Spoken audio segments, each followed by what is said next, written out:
Hello all and welcome to this new GLive live conversation. My name is Nicoletta Centofanti and I will be your host and moderator today.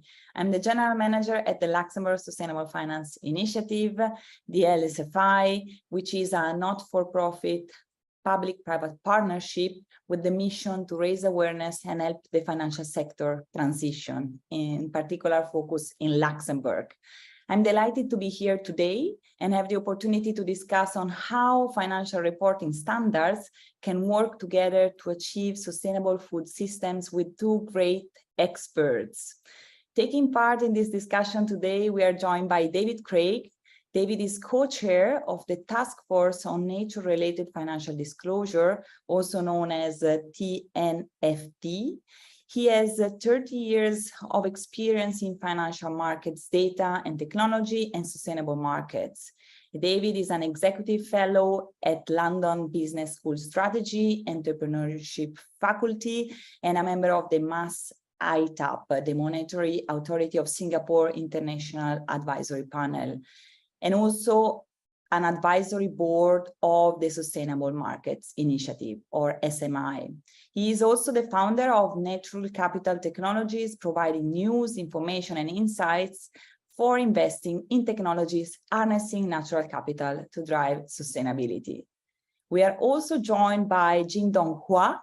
Jingdong was appointed as vice chair at the International Sustainability Standard Board, very well known as ISSB, in August 2022, and effectively started in his role on the 1st of October 2022. In his role, he has a special focus in overseeing the development and implementation of the ISSB's strategies to support and include stakeholders in emerging and developing economies, as well as small, medium-sized companies. Jingdong brings a wealth of international finance and development expertise to the ISSB. He spent 11 years in senior leadership positions at the World Bank Group.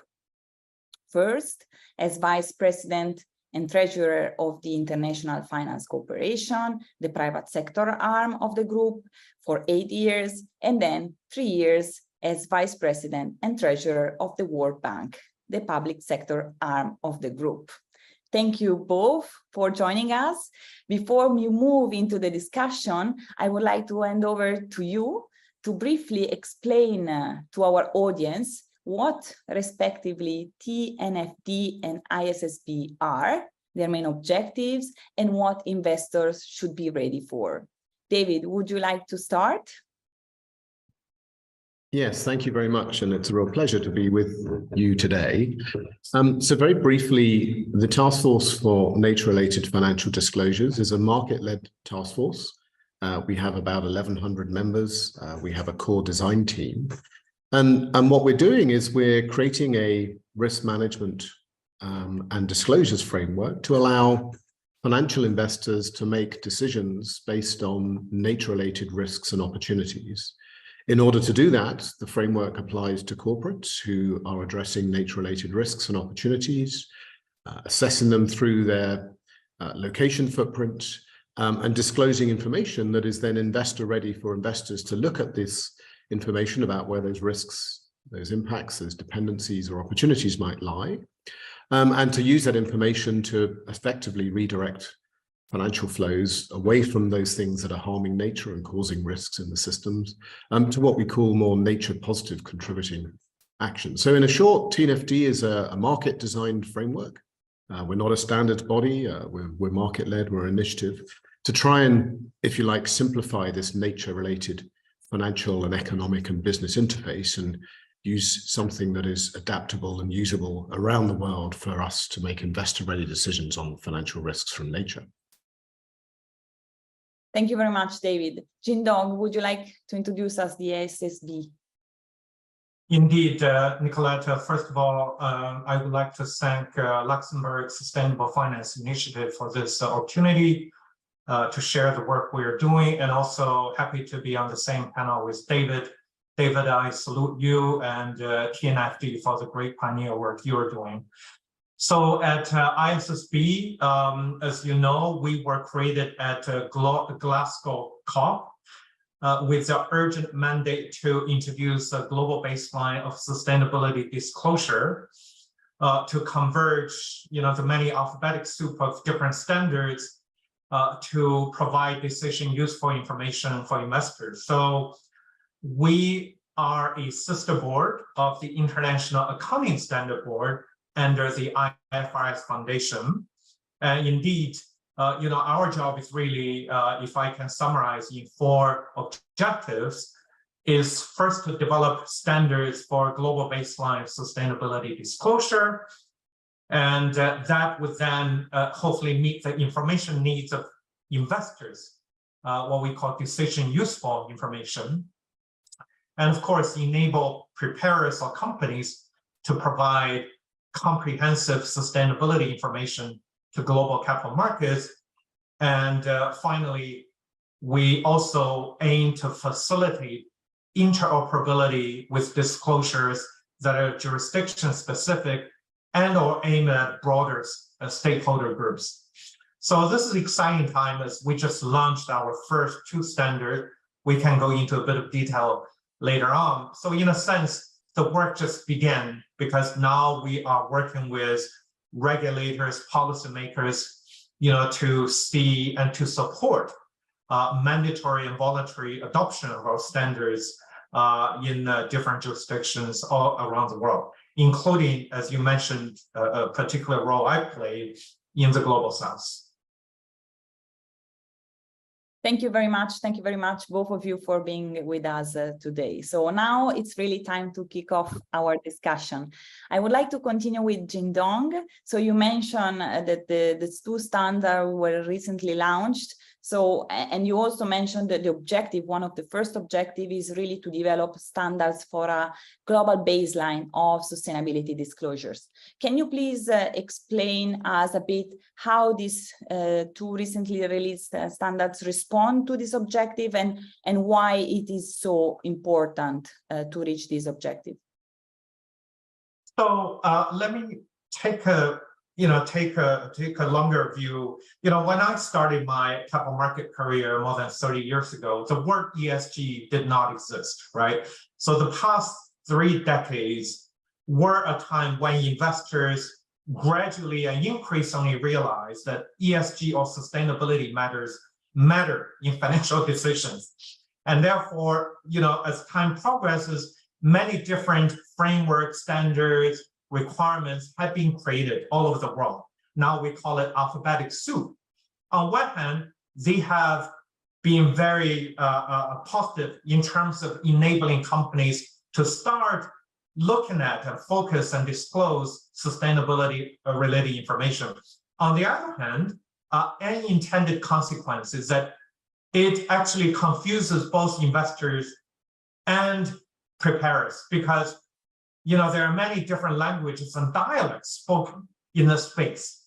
So I think with the support of G20, G7, ISSB, and the Financial Stability Board, there is an urgent need to converge that alphabetic soup into a global single language of sustainability disclosure. And that's why, the urgency based on investor needs made it possible for IFRS Foundation to create ISSB. So indeed, I think we are barely 2 years old, but now we, through intensive work and public consultation over the past 1.5 years, we have now launched our first 2 set of standards. S1 is general requirement of how a company should disclose sustainability information that is material to investors, right? So if you think us as a new language, S1 is a grammar, it's a lexicon, the vocabulary of this language. And while in addition, it also requires a company look at all material information on sustainability. S2 specifically focuses on climate. It goes into much granular detail on how a company should disclose their scope 1, 2, 3 emission. They need to describe their transition risk, their physical risk.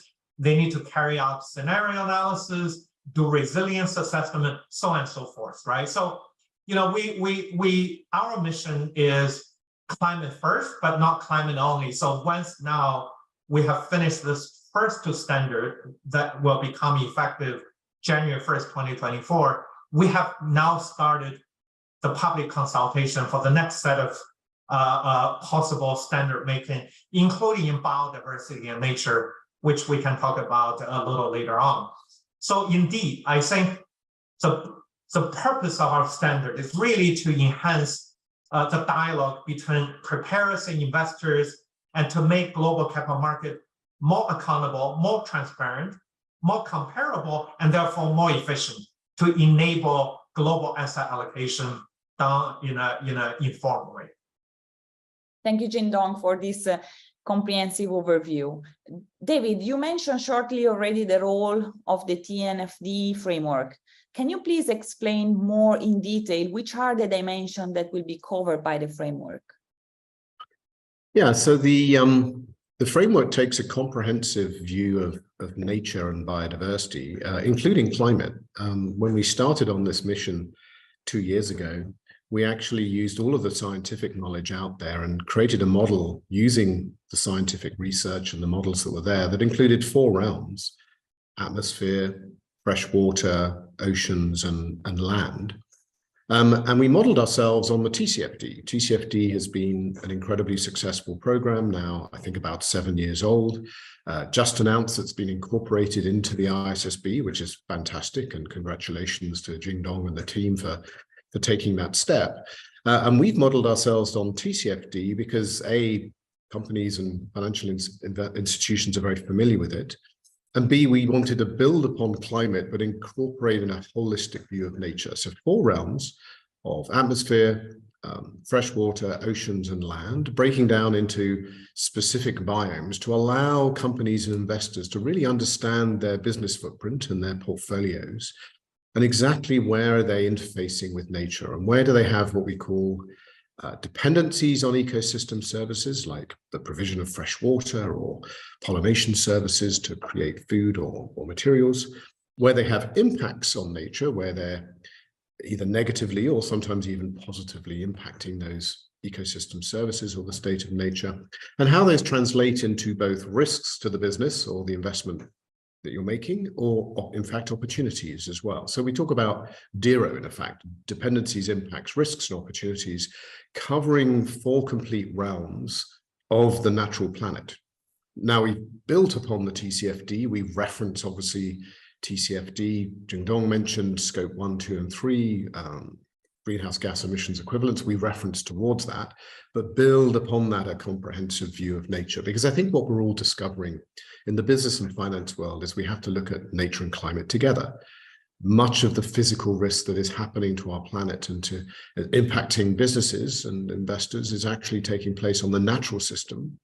And much of the solution to absorbing man-made greenhouse gas emissions also comes from nature, from forests, from water, from savannas and peat bogs, etc. So we have to think about these things together. And even though the world started on climate first, we're quickly realizing that we ultimately want to end up with a comprehensive view of nature and climate together. So that's what the TNFD framework does. A lot of our companies and people that are testing and piloting are finding that actually there's a lot of efficiency in looking at nature and climate together. There are obviously some distinct differences, but a lot of benefits of doing it in that way as well. So that's really, to answer your question, the coverage is comprehensive.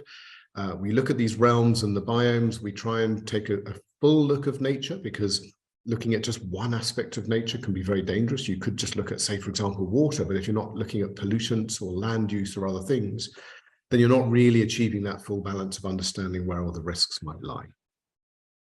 Thank you very much, David. I guess it must be a very complex work to look at nature in a comprehensive way due to all its complexities. But we are really looking forward to the work done by the TNFD. Jingdong, the ISSB developed sustainability standards, right? We discussed, focused on the needs on financial markets and investors. But what does this mean in practice? So let me begin by where David led off. That is the TCFD, right? So TCFD, the FSB just made an announcement to hand over the monitoring of TCFD compliance to ISSB. And this is a significant endorsement. And I'm also very happy that the TNFD modeled on TCFD. So TCFD, and this is the information companies should pay attention to, that is TCFD as an architecture of the structure of disclosure has been embedded in the ISSB approach to sustainability disclosure. That is, for every material information related to sustainability, you need to look at it from a very organized fashion per TCFD. That is, you need to look at the governance, right? The board, how do you make decision? Do you have a committee, so on and so forth? And strategy, that is how management translate the vision of the board on how to deal with sustainability matters, including risk and opportunity, translating into company actions, right? That's a strategy. And of course, through that, you need to identify risks and opportunities. And of course, the final pillar of the 4 pillars would be risk, the matrix and targets. For example, if a country has committed to the Paris agreement on 1.5 degree, what is a company or prepares action plan in achieving peaking and net zero according to that country's commitment, right? So the ISSB standards provide this architectural approach with TCFD in mind, as David also alluded to. So as I mentioned, we have now finalized S1, S2, and let me add that we went through a extensive public consultation, including receiving numerous consultation feedback and hosting hundreds of different consultation meetings, right? So the final result, we believe, represent the latest consensus or convergent views on what should be disclosed as sustainability matter, both on climate specifically, but also the general approach on climate approach. So I wanted to mention 2 more things. That is, now we started to support jurisdictions in voluntary and mandatory adoption. We will now work on a set of guidances, including adoption roadmap, that we will be working with jurisdiction. And we're also creating, we already have many consultative groups, but we are creating a transition implementation group, inviting stakeholders to give us feedback that as they start to implement our standard, what are the questions, challenges, or feedback that they would give to us, right? For us to, incorporate into developing capacity building material to facilitate easier adoption by others. So a lot of work going on, and we are creating a knowledge hub on our website. So watch our website, and that knowledge hub will be populated with webinars, pieces, knowledges, presentations that will help a company to walk that journey for adoption. Let me just stop. Thank you, Jingdong. Indeed, great. I mean, we need definitely to build the capacity and also share the knowledge developed by others, because to speed up as fast as possible, so to say. David, we understand now the work done by the ISSB, the TNFD. How do you envision these frameworks working together? Well, I think ultimately, as Jingdong mentioned, I mean, what they've done is an alignment and, if you like, a removal of the alphabet soup of all of these distant standard bodies into one, and what we call the global baseline.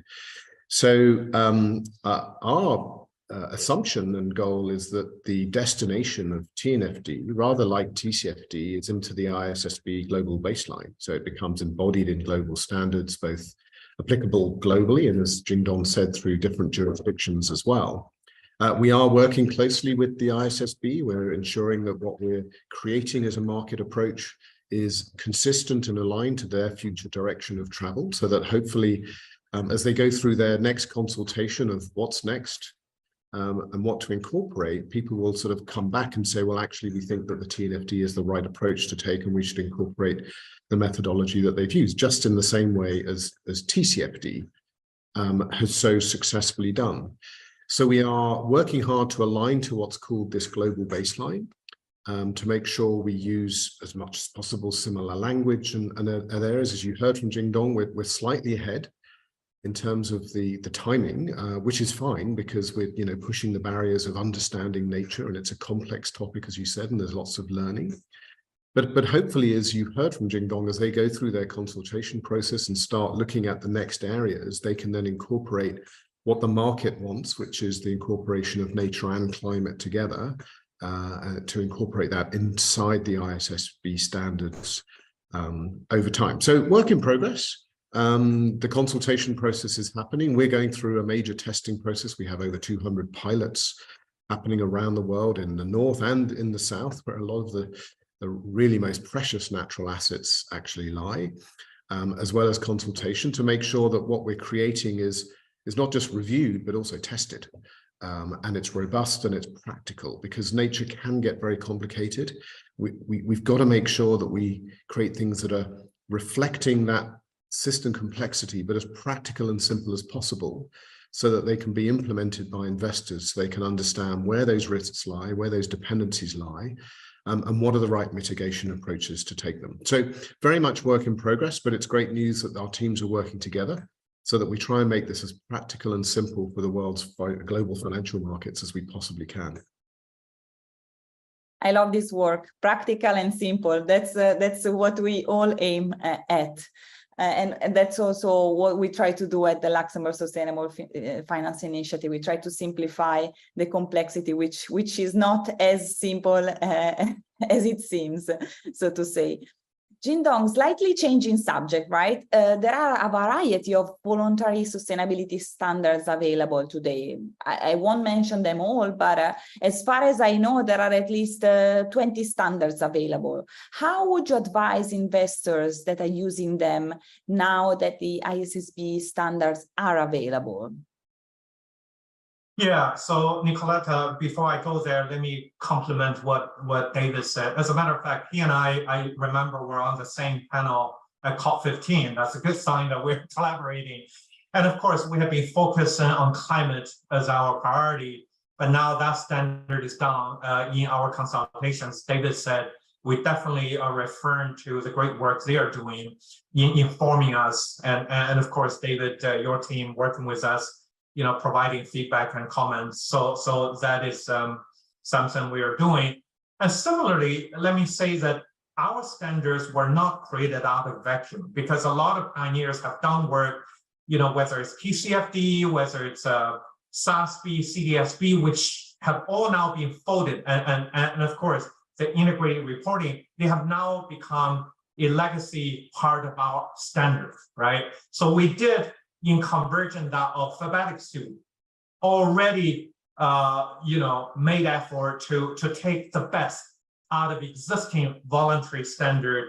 And let me also mention GRI, which is a multi-stakeholder standard that we also very much collaborating with, to make sure that we all serve jointly the same stakeholder, but we don't confuse, the users of our report, right? This is the interoperability part of the efforts that we are making with all these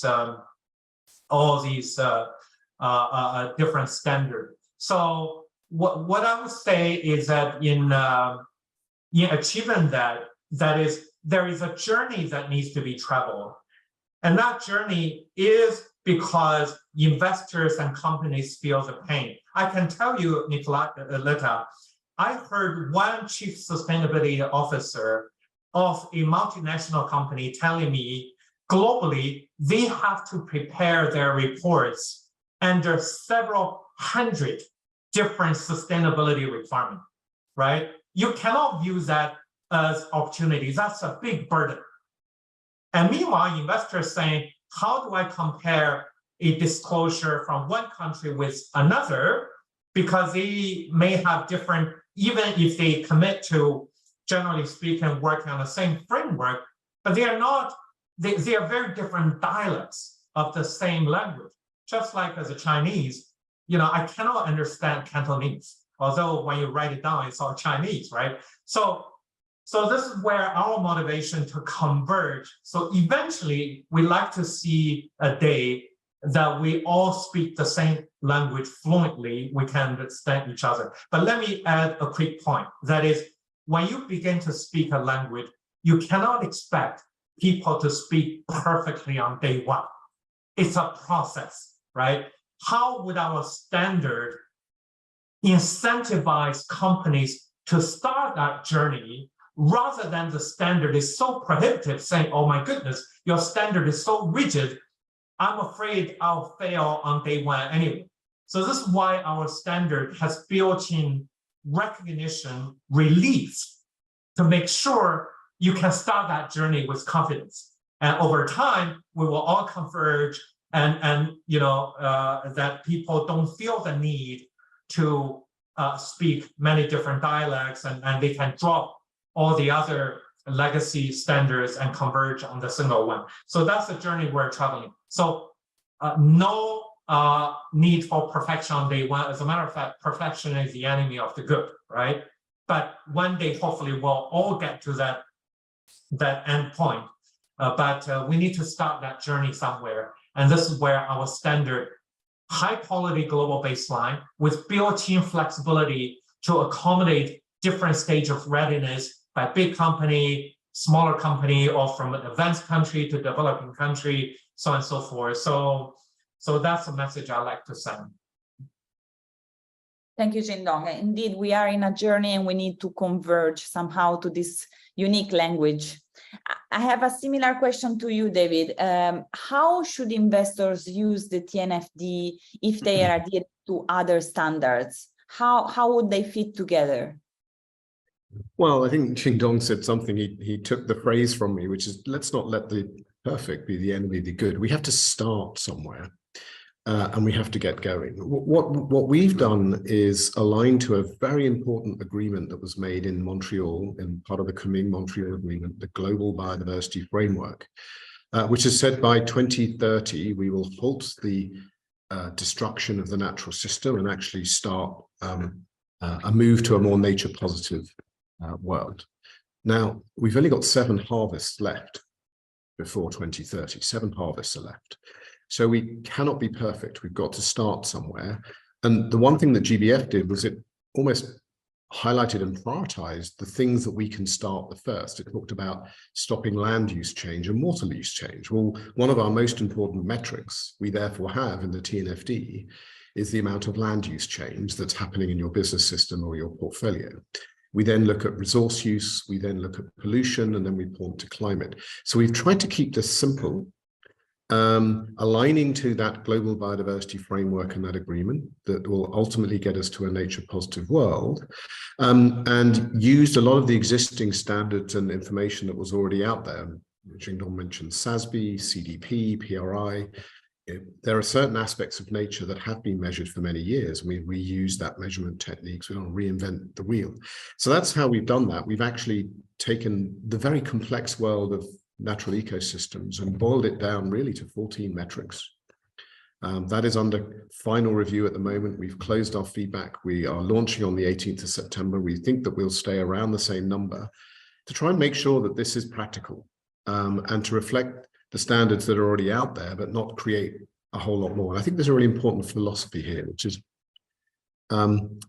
disclosures are means to an end. What's really important is risk management. Understanding my interface and my dependencies and my risks on nature is the most important thing. Disclosures give comparability and accountability, but we shouldn't overestimate what they do. Sometimes these regimes create thousands of disclosures thinking that if you disclose everything, everything will be transparent and perfect information will be there. It's just not true. It doesn't work like that. What's really important and what our members say to us is that when we're a financial investor, we want to understand that the companies, the funds, or the investments that we're making, they have a good understanding of the nature risks and climate risks and they're mitigating them. That's what the disclosures are designed to help do, and not to try and create a massive amount of information that frankly no one will read and will not be intelligible. So it's being practical, get going, simplifying it down, using the scientific and existing standards, but emphasizing that we don't have a lot of time, and the faster that we can actually get a common language, as Jingdong said, we've got to get people to learn this language. It's not going to be perfect from the start, the better. Fully agree. I couldn't agree more. I would like to continue the discussion on speaking a bit about risks. So you both have mentioned, like, these standards help flagging financial risks, but we also have mentioned that robust standards for sustainability disclosure could also help highlight opportunities for investors. Would you agree? How might this look? Jingdong, would you like to start? Yeah, definitely. As somebody who has worked in capital markets, including being the head of the pension for World Bank Group, an investor's ability to discern information, to identify both risk and opportunity, it is critical. And indeed, so one message I wanted to send out through this session, Nicoletta, is that the ISSB standards are not a tick the box kind of, okay, I've done it, and therefore, you know, I can. It is really helping a company to look at its business model, its relationship with its society, economy, natural environment in a holistic way, to identify sustainability-related opportunity, risk, management strategy, action plan, so on and so forth, right? So this more comprehensive view of a company's, company's financial future through a sustainability lens, hopefully will enhance a company's ability to make correct business decision, and that disclosure will then give investors a richer set of information for them to discern both risk and opportunity, right? So take one factor, for example, transition risk. That is how a company would cope, not only cope, but proactively manage the transition risk in their, to comply with their country's Paris-aligned commitment or other commitment. Investors will read through that, say, oh, this company has a more proactive plan, and this plan makes sense. This will help this company to gain competitive edge, and therefore, maybe there will be alpha generation opportunities, so on and so forth, right? So indeed, I think I would say companies should look at the ISSB standard as enabling set of standards for them to analyze, to manage their risk and opportunity much better. So, and to give investors a set of information that will give companies who manage those risk and opportunities better a competitive edge. But that's really the bottom line, right? Making decision, useful information, better information enables better decision by investors. So that's the whole concept of our standards. Thank you very much, Jingdong. David, would you like to add anything? Well, I think I completely agree with Jingdong. I mean, you have to look at risks and opportunities. We should think about this too, about building resilience. At a time where many of the climate changes that were predicted are happening and happening faster than we thought, and to more extremes than we thought, building resilience into business models is becoming incredibly important. And as we see nature degradation and impact also happening very quickly, that resilience is important. But on the opportunity side, because companies and investors will have to transition away from things that are degrading the natural environment, they will look for areas such as plant-based meats, plant-based packaging, alternative farming, regenerative farming, alternative chemicals, water reduction. There is a whole stack of new technologies, methods, and approaches which will become opportunities to invest in as well. So I think people that we talk to in our membership are very focused on resilience, but they're also looking at the opportunity side as well as specific areas where they can invest in transitions. It's like renewable energy 10 years ago. Look at where solar and wind is now. Those are the kind of opportunities that we're going to see in nature, but I think we're actually going to see them on a larger scale even than we've seen in the energy market. I really hope that the renewable energy case for nature will be coming soon. Now, last week question on a topic which is very close to me and to GLF, David and Jingdong. How can your standards work together to achieve a sustainable food system? Who would like to start? Maybe Jingdong? You know, Nicoletta, I actually led the first sustainable bond as a World Bank addressing the urgent need to reduce food loss and waste. And through that, I learned that food loss and waste is actually the third largest source of carbon emission after energy and transport. And it consumes a fifth of fresh water. So this is an issue that in my previous position, I'm quite familiar with. And of course, it ties into food security and everything. On the other hand, as a standard maker, what I wanted to say is the difference is that we as a standard maker, the way we approach sustainability issue is to let company disclose what they are doing, right? We are not necessarily ourselves policy biased towards one way or the other. So it is up to investors aware of where public policy, including the United Nations Sustainability Development Goals, to determine where they want to invest. So from this point of view, our approach as a neutral standard maker is slightly different than TNFD in terms of addressing. So what I would say is that we do have a public consultation on what we should work on next. And biodiversity, nature is one of the 4 topics we have put out for public consultation. And I think food as part of the natural ecosystem is an integral part of it, right? So we'd like to be informed by market that what elements of food system would be important for investors, both from a public policy point of view, because public policy drives a company's decision-making in terms of food or agriculture, so on and so forth. So that's the angle that we come in. I don't know whether I have explained myself a little bit. So my previous position, I know where the policy should be, but as a neutral standard maker, our job is to reflect market demand, investor prepared demand for better disclosure, and food is an integral part of it. But we need to be informed on what that will be in our future standard. Sure, you were very clear, and I'm sure the audience fully understood. David, how the TNFD will help achieve sustainable food systems? Well, I think what we're going to do is bring transparency to the nature dependencies and impacts around agriculture. In fact, we've got many agricultural firms in our task force. We've published agricultural and food system guidance.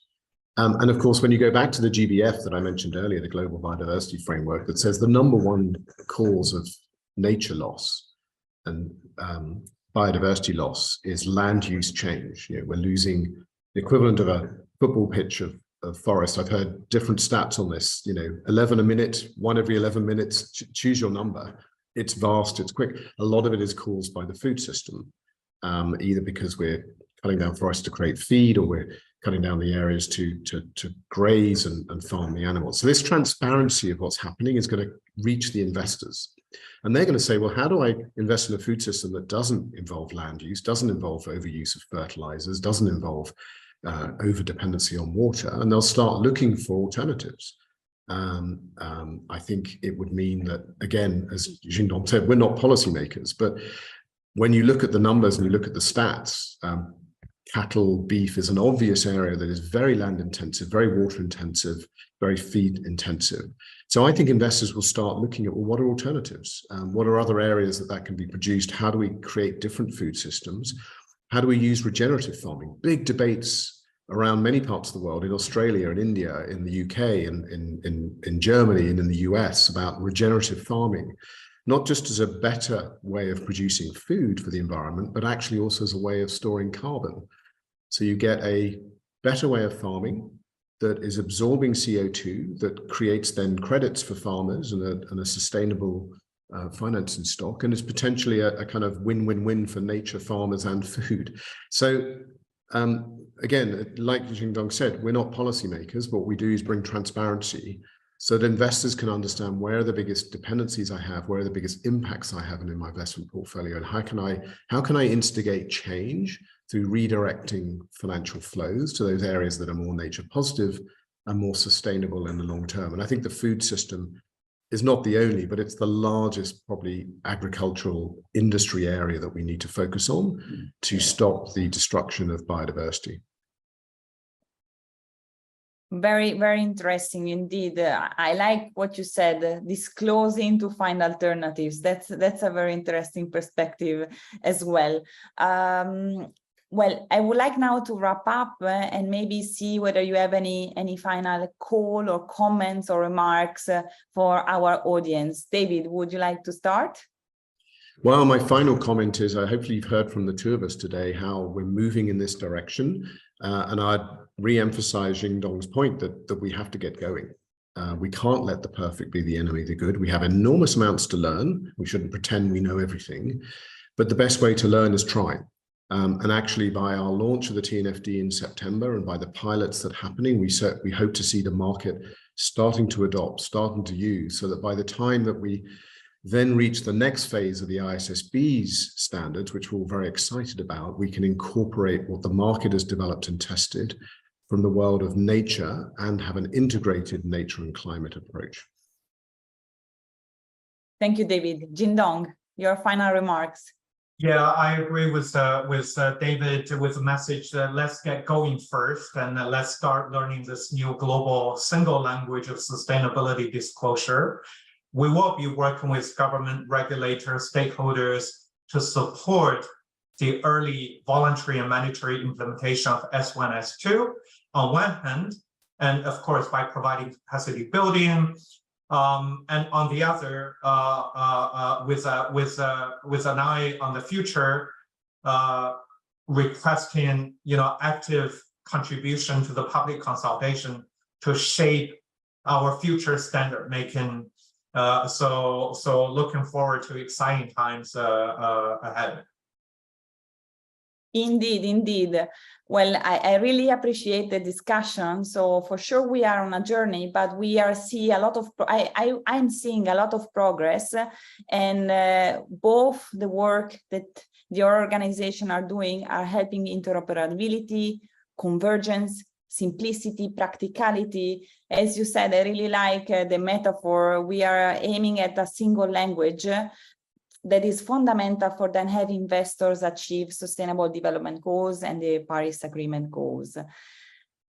Thank you both, David and Jingdong, for joining us and for sharing your valuable expertise. Thank you to the audience who have joined us in this discussion. And of course, a big thank you to GLF for hosting us.